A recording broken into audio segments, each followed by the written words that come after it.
Greetings, everybody, and welcome back to Shacknews at PAX East 2018. I am Charles. With me, I have Shawn Alexander. Shawn Allen, sorry. Well, Shawn Alexander Allen. I like to go by my 3 first names.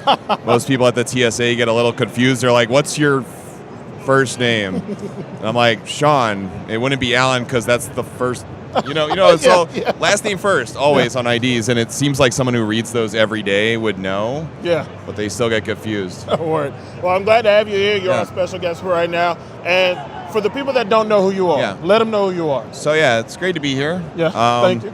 We met on Twitter. Yes. Through friends. So I'm like one of those like secret black people in the games industry. Maybe maybe not so secret these days. But so I worked in. I used to work at EB Games / GameStop, was assistant manager, and then one day after I graduated college, I got very lucky, and I became a game capture artist at Rockstar. So I basically started working on Grand Theft Auto 4, the third trailer, which millions of views. It was our first 2-minute trailer ever, and big risk. I went from there, worked on Midnight Club, small things like Beta Raider, worked on Red Dead Redemption. That was actually where I kind of took a bit of a lead of my team because a lot of people had left, and I was basically thrust with new employees who are like really good friends these days into that. And then the last thing I worked on in the video for them was Grand Theft Auto 5's first trailer. Okay. So I got to kind of like see the arc from 4 to 5 and then be a big part of Red Dead.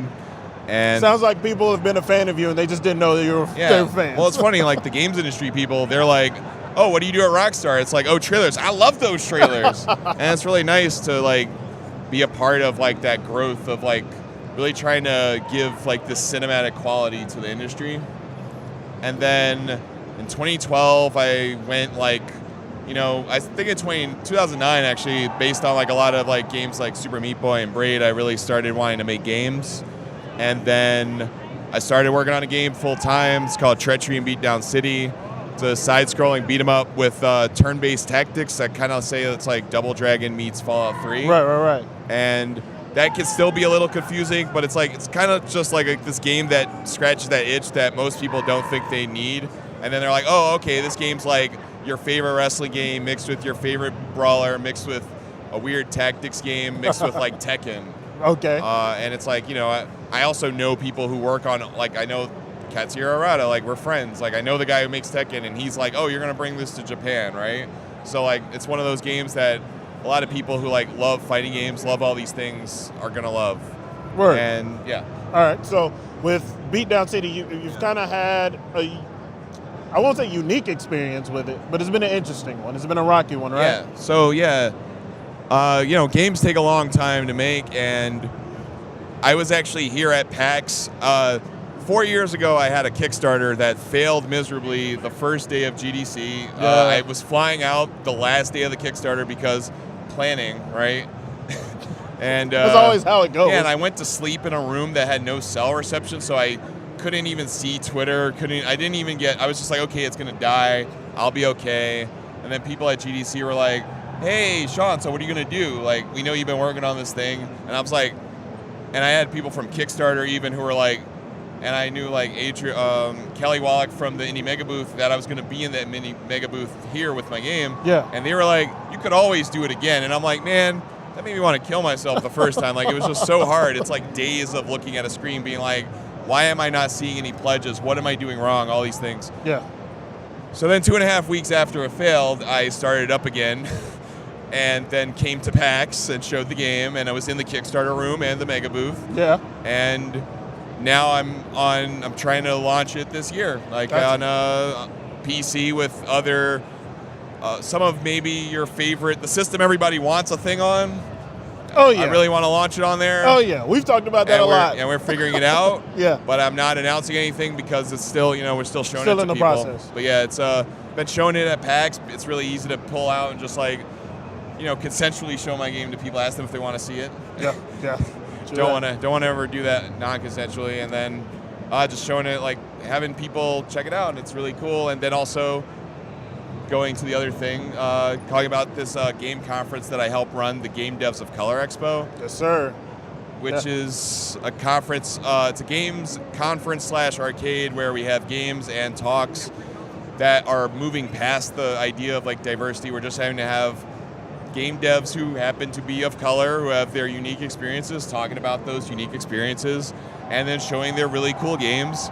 I got to show my game there. My friend Kat, who is one of the co-founders, she showed her game Breakup Squad, which has traveled the world, has gone to Indiecade, gone to all these different places. It's a really interesting 4-player or 5-player game where it's 2 people that are a couple that have broken up, and they're drunk at a party, or they're just at a party and they see the other person across the way and they want to get back with them, and then there are 3 friends who are trying to keep that stop from them happening. from seeing. So it's like, and then it even has interesting messages, like if the couple gets back together, they're like, and then the cycle continued. The cycle of like that toxic cycle continues, and they're like, oh, the friends kept them away from each other.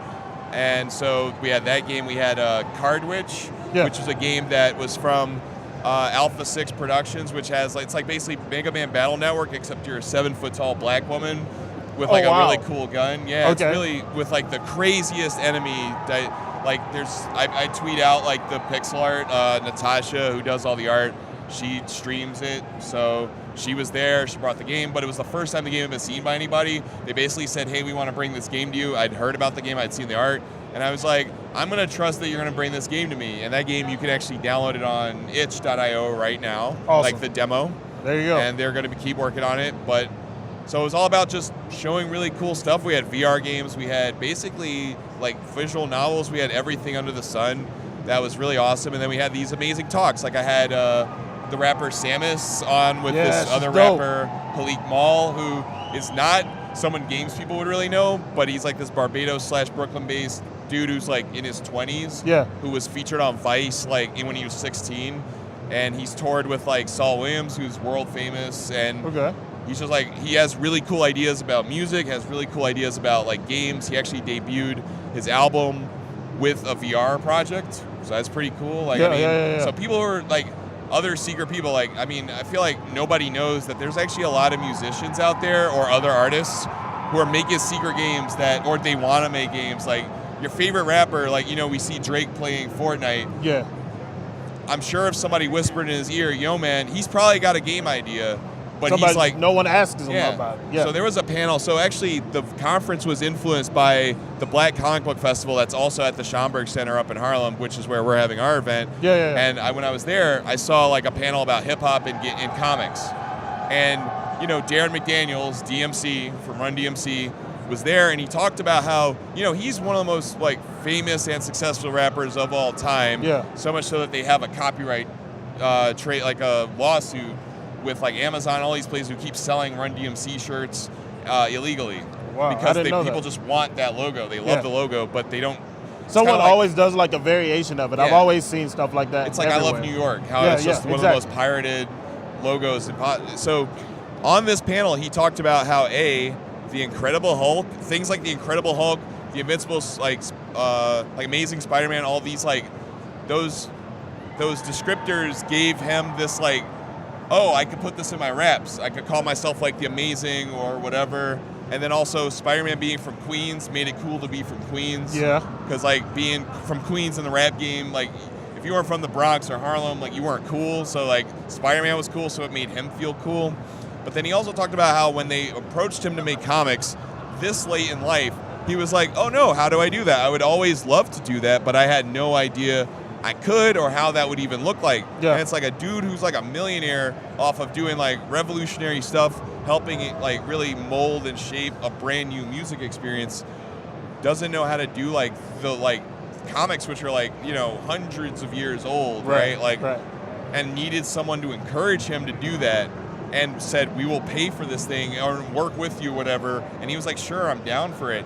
And he talked about that vulnerability, and that was one of the reasons why I said, we need to be in the Schomburg, because this place is dope. They got like, it's the Schomburg Center for, I think it's African American research, so it deals with like all this, it's a historic place, it's beautiful, but they had a Black Power poster exhibit during our game conference, and I'm like, you never walk into a conference with like Angela Davis on the wall, and it just made me feel great, because especially in these times, you need to know about like struggle and uplifting things. And so all that stuff combined, having him and a bunch of other hip hop artists and people who just do comic covers and everything. Right. That was like, okay, we got to do it there. And yeah, then we had like Samus, and I got to find out that Samus actually wanted to make music for games, but she didn't know the pipeline back then. So then, A, she went to do her own PhD, and B, she's a rapper now. And then she comes to PAX and she comes to different places. Yeah, she's definitely someone I've wanted to meet. We're crossing paths, but not quite running into each other. She's awesome, and I got to learn something about somebody, and people in the audience got to learn about it. It's on we have GameDevsOfColorExpo.com is our URL where we have all the talks, and like you can hear her talk about this thing, and you can hear like other devs like Sean Pierre and like Sean Huntani who are making games that use Move controllers or really cool platformers that have new ideas. Those games are also at our conference, and so you get those games there, and then you get their opinions, and you get to learn about like all this new stuff, like, and people that you might not see at PAX or whatever. That it's our goal to try to grow that, encourage those people to come to PAX, we want to just see everything grow. We just want to see like the empowerment of everybody, and just get those voices out there. But also, it's like not about like getting people who are not qualified. These are like really talented people. Talented and dope humans. Like might be discouraged from like the massive like conference. And people have said they've felt very comfortable at our conference. Our conference had like a stenographer and everything, so we tried to make it as inclusive, accessible, and as possible. Yeah, that's really dope. I appreciate you answered before I could even get to the questions. You answered everything. I mean, we got to think about this event. Like I've been talking about it a lot all weekend. We've actually been meeting a lot of people. It's been really awesome to see how many like diverse content creators. I feel like content creators are really diversifying PAX. Yeah. Like we're seeing, like I tweeted out that this is the first PAX where I think you could be like, what are not the best cosplay, but the best afros of PAX. There's been some good ones. And it's not about me, but I've had like these eyes with people where I'm like, oh shit, and he's like, yo, you got good hair. I'm like, you got good hair, and it doesn't feel weird. Yeah. And then we all feel a little better, and it's nice. Yeah. And you had a conversation or like a meeting before where they're just trying to better PAX in general, right? Yeah. Might see something from that. Yeah, definitely. So when exactly is the Game Devs of Color happening? Let everybody know. The Game Devs Color Expo is July 14th in Harlem, New York. And that's July 14th is one day. We would like to do 2 days, but we want to get one day first, right? And we may or may not have a really cool after hours party. I'm talking to some like kind of big rappers and people to come and do shows and actually come and speak about stuff. Because like again, I keep meeting poets and rappers and comic book artists who are like, I want to do this thing. I want to make a game. Yeah. And so we want to work with them, and my game will hopefully drop this summer. That's what we're really looking forward to. Yeah. And if it doesn't, it's for reasons probably out of my control. Because the games industry is weird. This is one thing I just want to leave. People don't know. If you're an independent developer, launching past September is like death. Really? Because like you don't want to land in like the AAA Christmas. That's true. Like that's like being like, that's like imagine you being a kid whose birthday is on Christmas, and you only get a certain amount of gifts because your parents do not have enough money to give you double the gifts for Christmas, right? Yeah. Imagine being someone trying to sell that gift to someone while someone's trying to sell the bigger gifts like Call of Duty and all the other games they that are already coming out got in a the list fall that they're going that down. have $1 billion ad campaigns. Like I don't want to go up against them. And games that fail sometimes come out during that time, and then you're like, why did it fail? And it's like, because nobody cared. Like because and it's not your fault, it's not anyone's fault. It's just how people can't focus on all that stuff. They can't be like people can only play 1 or 2 or 3 games at a time, and no matter how many of us buy 10 games and say we'll play them later, there's always going to be that one game you're going to wait to be on a Steam sale, and then the person's going to go out of business while someone's waiting for that Steam sale. It's also really important to buy indie games when they come out. Yeah. But definitely. yeah. All right, cool. Well, do you want to give the people one more message before we shut everything down?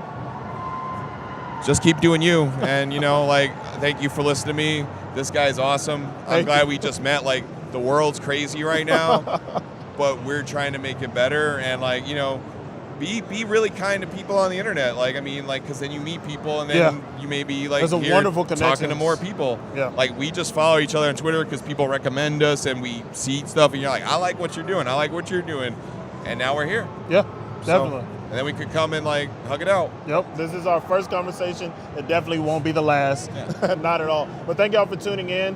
We do have another Sea of Thieves stream coming with a giveaway. Don't go away for too long. We'll be right back. But thank you for watching.